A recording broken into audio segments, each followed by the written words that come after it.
After I released my Osmo action video, I came across a comment that got me really curious about this comparison I did.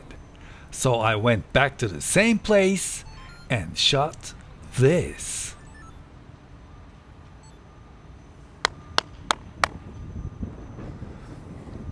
There was one comment that got me really interested in what would happen if Osmo Action was not mounted on the center of this mount, which is this big, but on the side.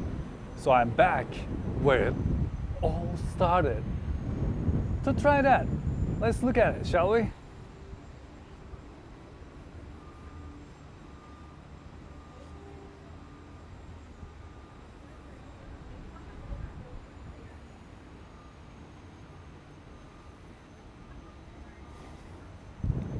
What do you think? Do you think it made a difference? Also, I'd like to add one more thing about Sony FDR-X3000.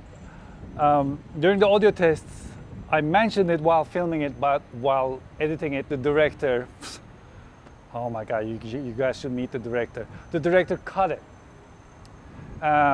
It is not, Sony FDR-X3000 is not waterproof by itself, unlike GoPro or Osmo Action. GoPro is 10 meters, Osmo Action is 11, not 10. 11 meters waterproof, but Sony FDR-3000 is not. That's why it sounds so much better. So keep that in mind, that you need the extra case if you want to take Sony FDR-X3000 underwater.